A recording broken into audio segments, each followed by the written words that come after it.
Vamos iniciar o estudo do Livro dos Espíritos. Eu vou começar com a prece. Hoje nós vamos estudar as perguntas 60 a 75, que é o princípio vital, mas eu vou começar primeiro com a prece, como eu falei com vocês. Então vamos agradecer a Deus, a Jesus, aos bondosos amigos espirituais, pedindo sim que eles envolvam a cada um de nós nesse momento, direcionando o nosso estudo, direcionando os nossos pensamentos, no entendimento, na compreensão, mas também acerenando os nossos corações, as nossas dores, as nossas angústias, para que tenhamos sim, não só o dia de hoje, mas uma semana tranquila, de trabalho, de estudo, enfim, Senhor, abençoa a nossa vida como um todo. Que seja, pois, em nome de Jesus, em nome dos bondosos amigos espirituais, em nome de Dr. Bezerra, patrono deste estudo, mas acima de tudo e sempre, em nome de Deus Pai, que assim possa ser, graças a Deus. Então, para quem não me conhece, meu nome é Andréia, hoje sou eu que estou levando o estudo do Livro dos Espíritos, e a gente vai falar sobre essas questões como eu já coloquei para vocês. 60 a 75. Então vamos lá. A gente primeiro, antes de iniciar essas perguntas, a gente tem que definir quem são os seres orgânicos e os seres inorgânicos. Então, os seres orgânicos são aqueles que trazem em si, né, uma fonte de atividade íntima que vai dar vida a eles. Os seres orgânicos são aqueles que nascem, crescem, se reproduzem e morrem. E aí, até para a gente ilustrar aqui para vocês, a gente usa isso muito na evangelização infantil, então eu achei muito interessante trazer para vocês isso também. Né? Quem são os seres orgânicos? São os animais, as plantas, o homem, né? Que são animados por vida. E como está dizendo aqui, nascem, crescem, reproduzem e morrem. E eles são providos de quê? De órgãos especiais para a realização de diversas funções, né? Que são importantes para a conservação da vida. E aí ele continua aqui, né? Compreendem os homens, os animais e as plantas. Já os seres inorgânicos são aqueles que não possuem vitalidade nem movimento próprio, né? Sendo formados apenas pela agregação da matéria. Então, quem seriam eles? Seriam os minerais, a água, né, o ar e etc. Só que a gente tem, entre esses seres orgânicos e inorgânicos, a gente tem uma série de outros elementos que a gente não tem aí muito bem definido, né? Porque, por exemplo, nós temos os vírus que dentro da célula, dentro do corpo humano, ele vai ter vida, né? Ele vai ter atividade. Fora, ele não vai ter. Então, seria o quê? Então, a gente não tem uma classificação definida para vírus, para bactéria e por aí vai, né? Então, a gente vê que existe uma transição também entre micro-organismos, vírus e outras espécies. Então, a gente não pode ter também essa coisa tão é isso ou é aquilo, né? A gente vê que a própria ciência ela tem essa transitoriedade. Então, vamos continuar aqui. Olhando, então, os seres orgânicos e inorgânicos, como a gente definiu aqui, ele passa para a primeira pergunta do Livro dos Espíritos, que fala sobre a força... Não, vamos voltar aqui. É a mesma força que une os elementos materiais nos corpos orgânicos e inorgânicos? Então, ele responde para a gente assim, os espíritos. Sim, a lei de atração é a mesma para todos. Então, quem é que exerce essa lei de atração, né, entre átomos e moléculas do nosso corpo? É essa lei de atração entre os corpos. Ela vai ser a mesma para todos. Na 61, ele já fala assim para a gente, ó, Kardec pergunta para os espíritos. Há uma diferença entre a matéria dos corpos orgânicos e dos corpos inorgânicos? Então, há uma diferença? entre nós, homens, animais e vegetais, e entre as pedras? Existe essa diferença? Então, os espíritos respondem. É sempre a mesma matéria, mas nos corpos orgânicos ela é animalizada. Então, assim, nos homens, nos animais e nas plantas, existe um elemento que vai animalizar essa matéria, que vai ser a força motriz desses corpos. E aí, aqui na 62, ele vai dizer quem é essa força motriz para a gente vai descobrir que elemento é esse que eu coloquei aqui para gente, depois a gente vai ver no quadrinho. Quem é essa força motriz que vai dar esse movimento, essa animalização da matéria? Então, vamos lá na 62. Então, qual a causa da animalização da matéria? E aí, eles respondem para a gente. Sua união com o princípio vital. Então, a união desse princípio, a matéria, ela vai animalizar, ela vai dar vida a essa matéria. Então, o princípio vital, fluido vital, quando ele se alinha, ele se junta à matéria, então juntou-se, né, o princípio vital ao corpo físico, à matéria, que é o corpo, ele vai animalizar essa matéria, ele vai dar movimento a essa matéria. Então, como que eu vou ter vida? Que depois a gente vai ver lá na frente, né, a questão da vida e da morte. Então, para esse corpinho aqui encarnar e ter vida e ter movimento, como é que a gente se movimenta?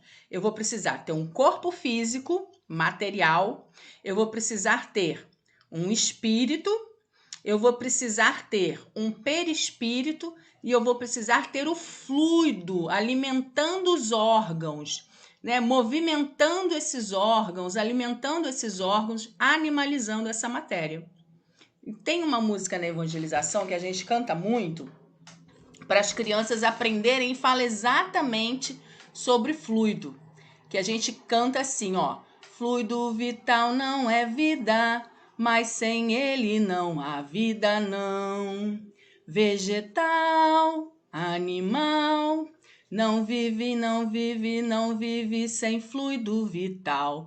Fluido vital é modificação do fluido cósmico universal, que dá origem a tudo que existe no mundo material. Então, olha a dica que deu aqui. Desculpem a cantoria, né? Mas, assim, brincadeiras à parte, o fluido vital, ele deriva do fluido cósmico universal. Fluido cósmico universal, que é matéria, né?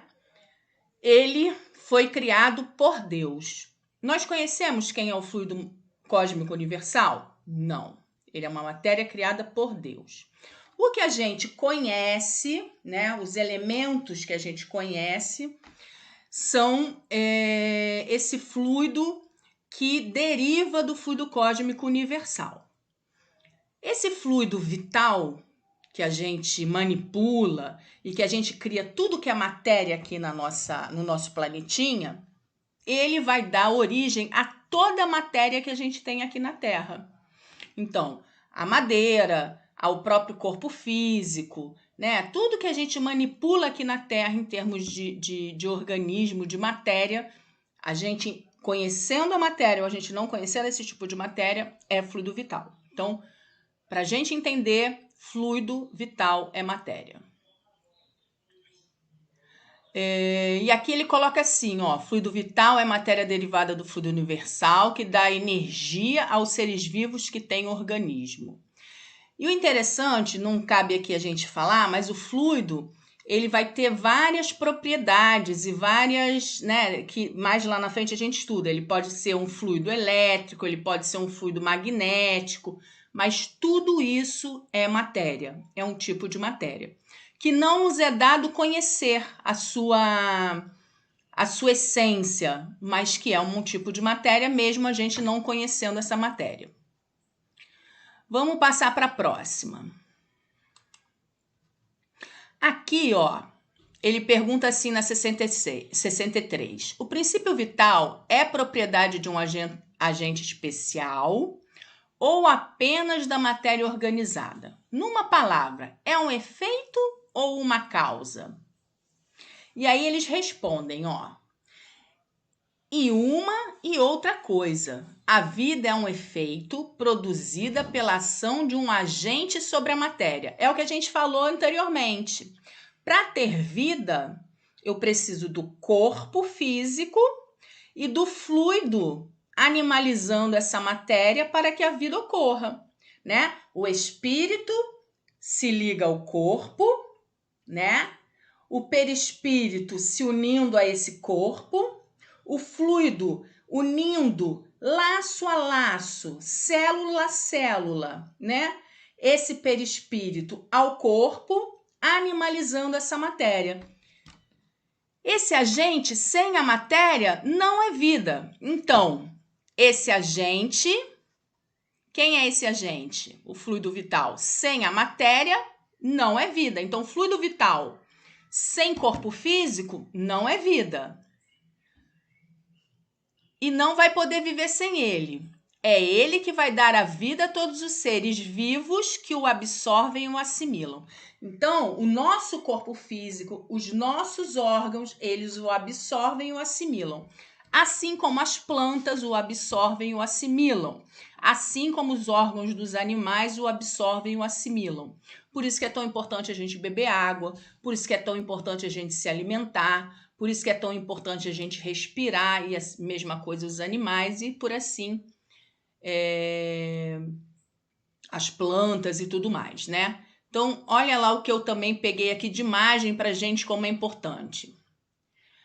Repetindo que são os seres orgânicos, né? Que são aqueles seres que nascem, crescem e reproduzem.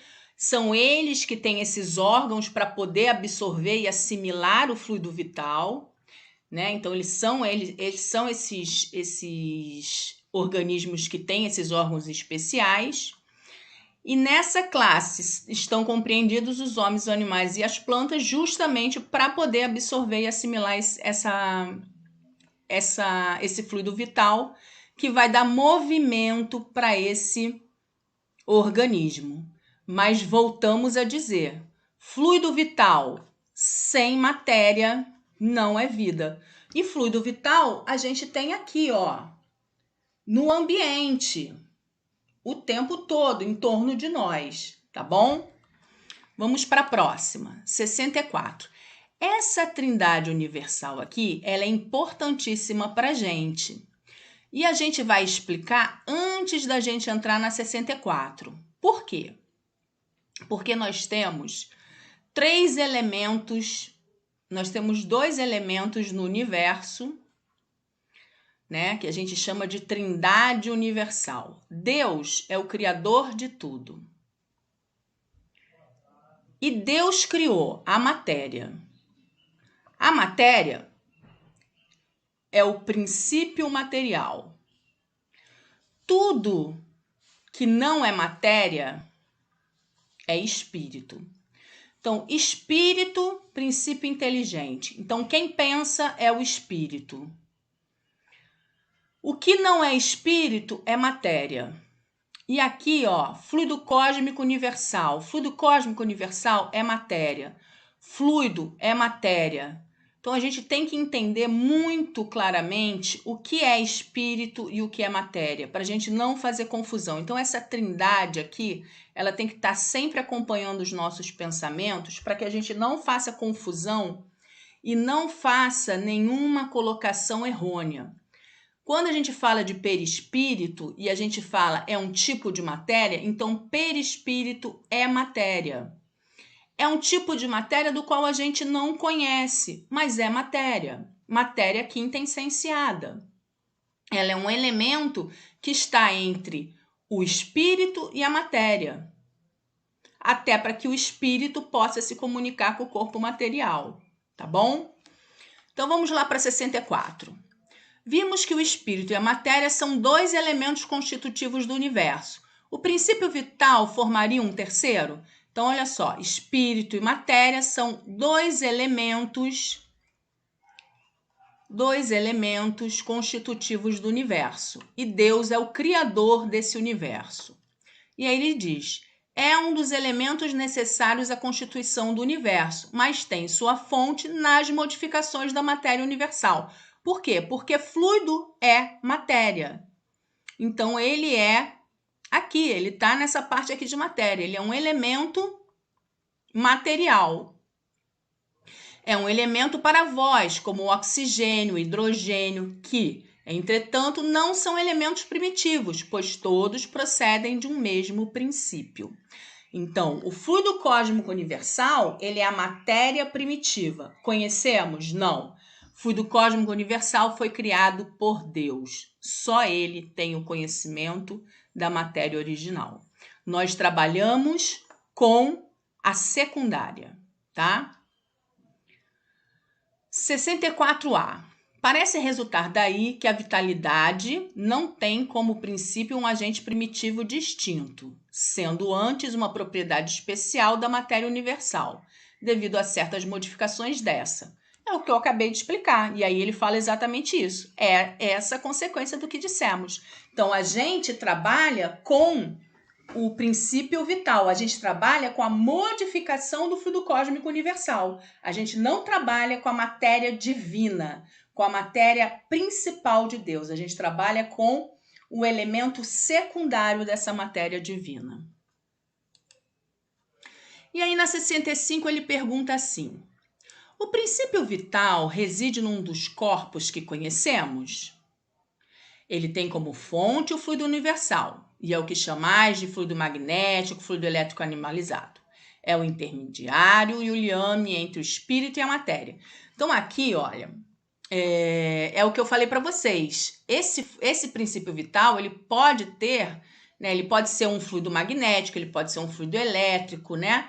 E ele também é o elo, quando é o perispírito, né? Um elo entre o espírito e a matéria, que vai fazer essa comunicação aqui para que o espírito possa se comunicar com a matéria, senão não poderia existir essa comunicação. Então aqui ele está falando dessa relação que existe, né, do perispírito com o corpo físico e o espírito.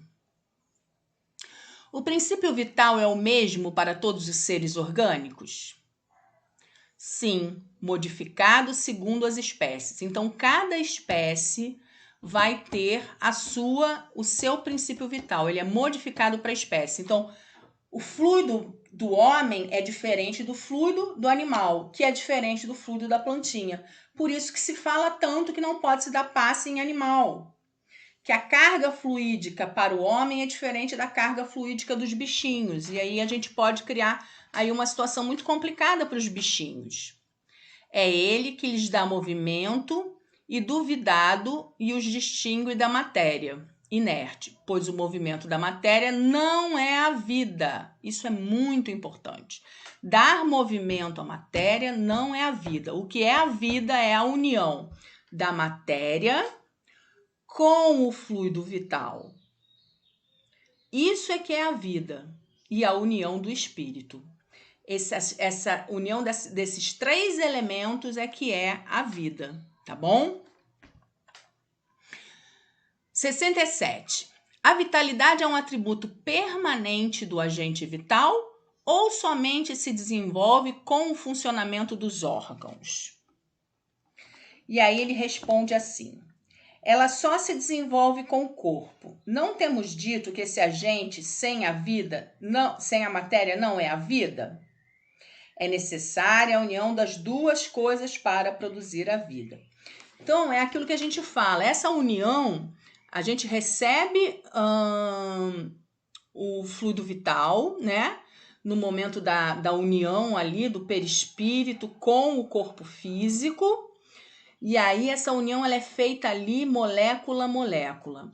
Conforme os órgãos vão se desenvolvendo, eles vão cada vez mais absorvendo e essa quantidade vai sendo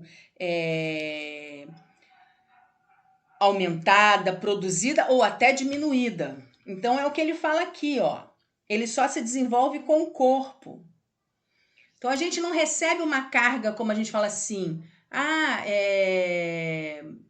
gente pode aumentar ou a gente pode diminuir essa carga fluídica também.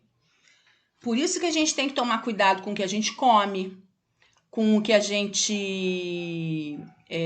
se a gente utiliza bem ou não o uso do fluido, né? Porque se a gente tiver uma utilização ruim, a gente pode estar aí gastando o fluido de maneira errônea. Na subpergunta A, ele diz assim: pode-se dizer que a vitalidade se acha em estado latente quando o agente vital não está unido ao corpo? Sim, é isso. E aí ele faz o seguinte comentário: o conjunto dos órgãos constitui uma espécie de mecanismo que recebe a sua impulsão de atividade íntima, que é o que eu acabei de falar. Ele recebe aquela impulsão inicial. O princípio vital é a força motriz dos corpos orgânicos, ao mesmo tempo que o agente vital dá impulsão aos órgãos, a ação dos órgãos entretém e desenvolve as atividades do agente vital, quase que como o atrito desenvolve o calor. Então, vamos continuar aqui agora com a vida e a morte. Eu coloquei esse desenho aqui bonitinho para a gente lembrar justamente lá na 62 que a causa da animalização da matéria orgânica é a sua união com o princípio vital. Então, essa união aqui, né, dessa coisinha gostosinha que está aqui, ó, desse bebezinho fofucho, para ele ter nascido, para esse corpinho ter se formado, precisou que a mamãe e o papai, né, unissem as suas células e aí gerassem um corpo material. Esse corpo material, né, fosse através da formação dos órgãos, né, impulsionado por essa força motriz, que é o princípio vital, que vai dar um movimento aí para que essas células continuem se movimentando, se multiplicando dentro de nós. E o espírito, pouco a pouco, vai se ligando a esse corpo físico, né? E aí a gente vai ver, que aqui não vai dar tempo de ficar desmembrando sobre isso, mas a gente vai ver que a união do espírito ao corpo, ele só se dá mesmo no momento do nascimento. Então, pode ocorrer que nasça um bebê, né? Nasça ocorra uma gestação em que nasça a criança, nasce um corpo sem estar ali a presença do espírito. Se por alguma razão aquele espírito desistir de reencarnar, né? E aí vai nascer e imediatamente aquele corpo, né, se não for mantido pelas máquinas, ele vai acabar vindo a óbito. Então vamos lá. Vida e a morte. Qual é a causa da morte nos seres orgânicos? A exaustão dos órgãos. Por que a exaustão dos órgãos? Com a idade, né, os órgãos vão perdendo aquela capacidade de absorver e de assimilar esses fluidos, e aí a gente, com essa perda de capacidade de assimilar e de absorver esses fluidos, a gente vai perdendo essa vitalidade toda. Se houver também um rompimento de algum órgão importante, né? E aí a gente parar de receber o fluido vital, isso também pode ser uma causa de morte. Então, ele diz aqui na 68A, pode-se comparar a morte à cessação do movimento numa máquina desarranjada? Sim, pois se a máquina estiver mal montada, sua mola se quebra, e se o corpo estiver doente, a vida se esvai. É uma boa analogia, né? Na 69, ele pergunta, por que uma lesão do coração, mais que as dos outros órgãos, causa a morte? Aí ele vai dizendo, o coração é uma máquina de vida, mas não é o único órgão em que a lesão causa a morte. Ele não é mais do que uma das... Peraí, aqui não dá para eu ler, deixa eu pegar aqui. Ele não é mais... Ele é apenas uma das peças essenciais. Hoje até... Se Kardec tivesse vivo, né, e fosse aí ver as pesquisas, eu tô defendendo aí minha tese, e na minha tese tem lá, hoje o que mais mata, o fator de maior risco de morte, mais do que a hipertensão e as doenças do coração, pasmem, é a questão alimentar. E não são as mortes de coração, né? Apesar das doenças cardíacas matarem bastante, mas assim, tá lá, o que mais leva as pessoas a morrerem hoje é a questão alimentar, se alimentarem mal. E aí você pega lá, por que se alimentam mal? Aí quais são os tipos de comida, né? Por que as pessoas hoje estão morrendo? Aí você pega o padrão alimentar das pessoas. Por quê? Se alimentam com poucas frutas, poucos vegetais e poucos cereais e oleaginosas. Mata mais que hipertensão, mata mais que tabagismo. Então, assim, já teria tirado por terra aqui a pergunta de Kardec da lesão do coração. Que até, né, se você come pouca verdura, pouco legume, poucos oleaginosos e tudo mais, você vai levar até uma lesão aí do coração, provavelmente, porque vai ter um entupimento de veias e artérias e tudo mais, né? Mas olha como é grave, né? A alimentação interferindo na qualidade de vida das pessoas, né? Hoje, o Covid aí, por causa da obesidade, levando muitas pessoas a óbito. Então, não é só o coração que mata muita gente. Qualquer situação pode levar à morte, dependendo do caso, né? Mas naquela época, provavelmente, a estatística devia representar bastante o coração aí como uma questão de morte, e aí ele leva essa pergunta para essa relevância toda. Na 70 ele fala assim: o que se tornam a matéria e o princípio vital dos seres orgânicos quando da morte destes? E aí a gente sabe, né? Esse resto aí, o que sobra do nosso princípio vital, né, do nosso fluido, ele volta para se decompor, né? Ele volta aqui para a terra, para o ar, e ele volta aí a compor a massa, né, como ele coloca aqui. E eu coloquei essa imagem para gente, para ilustrar também sobre a vida e a morte, que a causa da morte dos seres orgânicos é o esgotamento dos órgãos. Vamos para a próxima. Na morte, a matéria inerte se decompõe e forma novos organismos. O princípio vital volta ao fluido universal. É o comentário da pergunta que a gente acabou de ler, né? E agora, para a gente fechar esse capítulo, a gente vai falar sobre a inteligência e o instinto. O que diferencia aqui essas coisinhas fofas aqui, o gatinho, o cachorrinho, desse ser aqui, o ser humano? Então, a inteligência, ela é um atributo do princípio vital? Ele está perguntando. Lembrando que princípio vital é matéria e inteligência é um atributo do espírito. Então, será que planta pensa? Será que animal pensa? Então, lembrando que pensar é um atributo do espírito.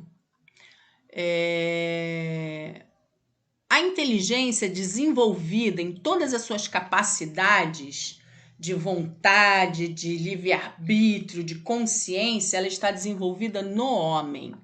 Não que nos animais ela não esteja sendo já trabalhada, mas na sua totalidade ela vai se apresentar nesse camaradinho aqui, tá? Então, é importante a gente entender que nos animais ela vai se apresentar muito mais na questão ainda do instinto e da sobrevivência, mas não que nos animais a inteligência ali não esteja sendo desenvolvida. Ela está sendo desenvolvida sim, e já tem animais que vão nos mostrar grandes avanços nesse campo, mas é no homem em que a gente vai exercer de forma absoluta, e não só de forma absoluta, mas com uma intenção mais voltada para a questão que é o mais importante, a inteligência para desenvolver o lado moral, tá? Isso é o fundamental. O resto, gente, é ficar chovendo no molhado, sabe? Essa que é a verdade. Porque, assim, é perder tempo. O importante é a gente entender que nós somos os seres que Deus criou abaixo dele. E que nós somos feitos à imagem e semelhança de Deus.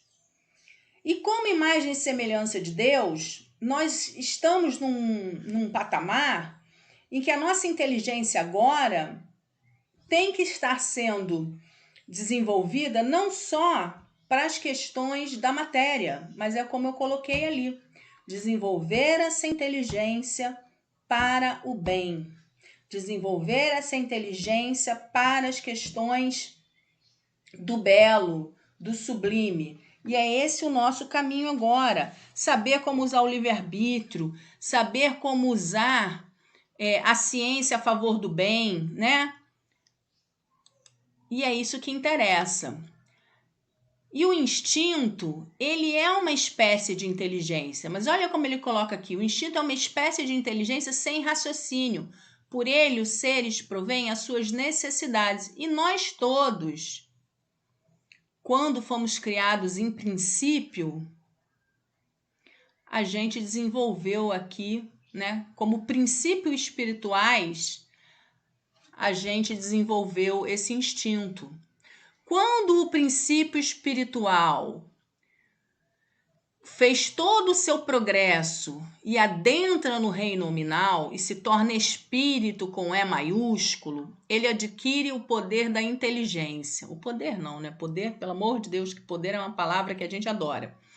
Ele adquire a capacidade da inteligência, ele tem que colocar na cabeça que a inteligência ela serve para a gente desenvolver, né?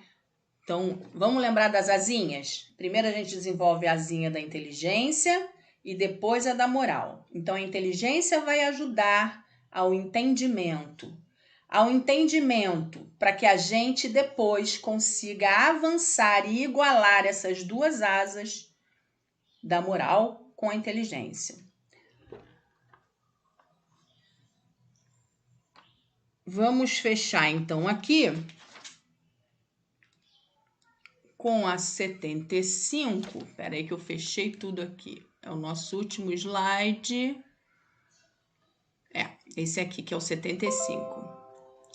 Vamos fechar aqui com a 75, que ele diz assim: o instinto não diminui na razão do crescimento do intelecto. Quase sempre nos guia e quase sempre nos guia com mais segurança. E a gente nunca vai saber onde começa um, onde termina o outro. Isso também é uma bobajada, né? A gente fica querendo saber o que é melhor, o que é pior. Não, a gente não vai ter como saber isso. E nem é essa a intenção, né? São desenvolvimentos necessários e que são importantes para a gente. O que tem que ficar para a gente em relação a instinto, inteligência e de aprendizado é isso.